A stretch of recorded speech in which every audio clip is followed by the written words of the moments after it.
we are now going to characterize the notion of compactness in several ways. In this short video, we warm up by proving that compactness is equivalent to having the Bolzano Weierstrass property. What is the Bolzano Weierstrass property? Well, I'm going to define that now. Definition: let X be a metric space, we say K subset of X has the Bolzano Weierstrass property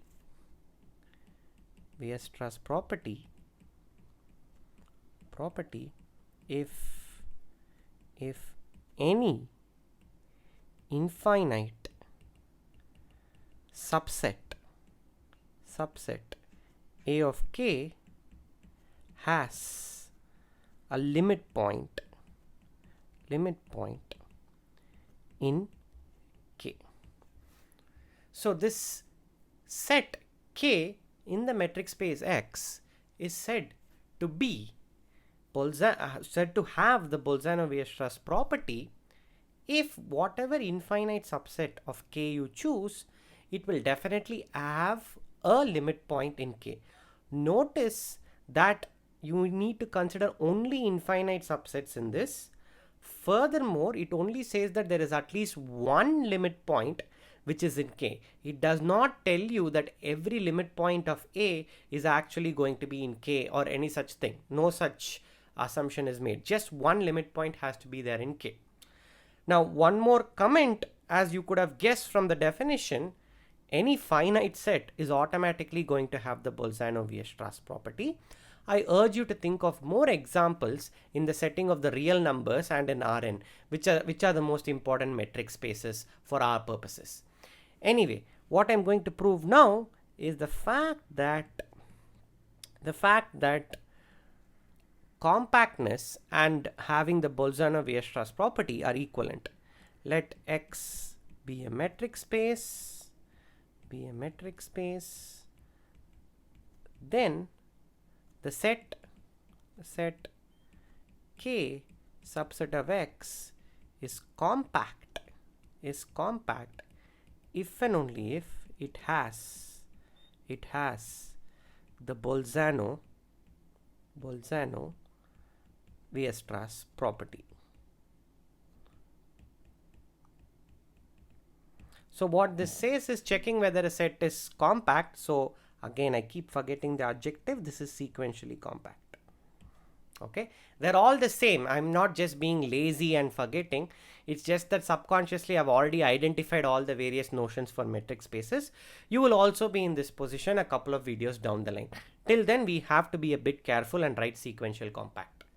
So set is sequentially compact if and only if it has the Bolzano Weierstrass property, and the proof is rather short. So let's begin the proof.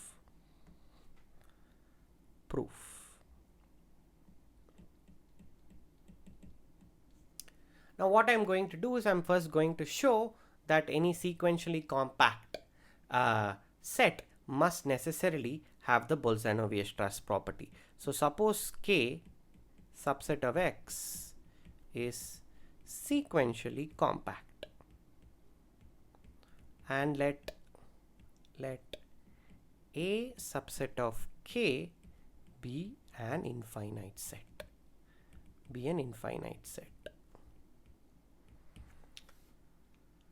Now I have to show that some limit point of the set A is contained in the set K. So what I do is let Xn be a sequence of distinct elements of A.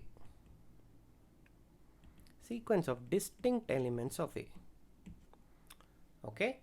Now, why does such a sequence exist? Because we are assuming that A is an infinite set, we can definitely find an infinite sequence of distinct points.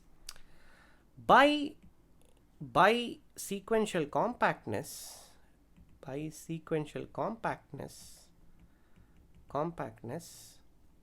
some subsequence x and k converges to x, and this x should be in k. That's the definition of sequential compactness. Now it is trivial to see that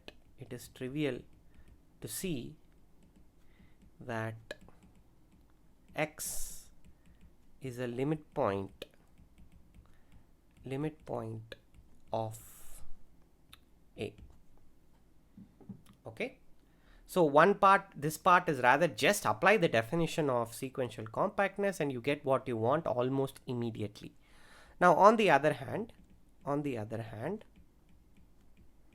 assume that K has the Bolzano Weierstrass property. I'm getting tired of remembering the correct spellings of Bolzano and Weierstrass, so I'm just going to write BW property for the sake of not making a typographical error in the name. Okay.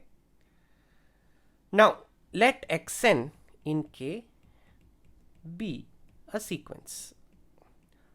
Our goal is to exhibit a convergent subsequence of xn, and this subsequence should converge to a point in the set K. That's our goal.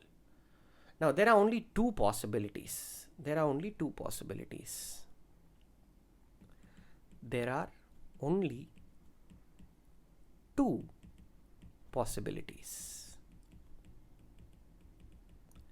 The first property says the underlying sequence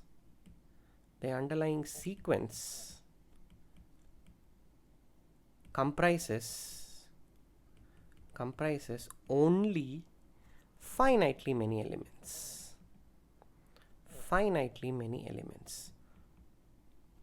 What this essentially means is that this xn set is a finite set. You put all the terms of the sequence inside a set and you get a finite set. That's one possibility. In this case, it is trivial to extract a constant subsequence.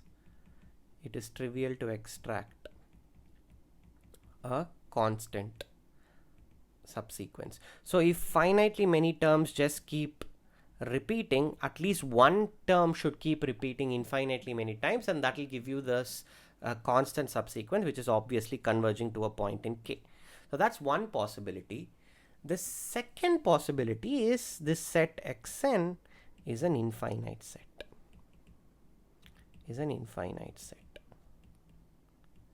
Okay, and xn being an infinite set, immediately by Bolzano Weierstrass property, we can find a point x in K such that x is a limit point.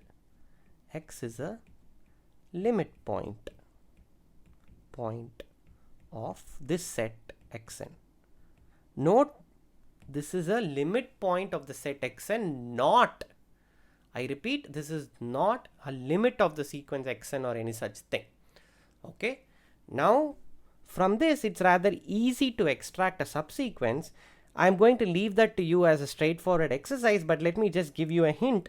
If you look at this bx 1 by n, this ball of radius 1 by n, this contains infinitely many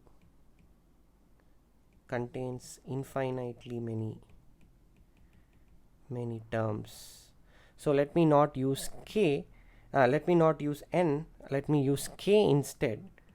Take this ball of radius 1 by k. This contains infinitely many terms of xn. Okay, the sequence xn, infinitely many terms of the sequence xn has to be there in this ball. In fact, that's the characterizing property of a limit point. So from this, it should be rather straightforward to extract the required subsequence that converges to x, showing that any sequence has a convergent subsequence in K, hence K is sequentially compact. Now in the next video, I'm going to formulate compactness in terms of open covers, so stay tuned for that.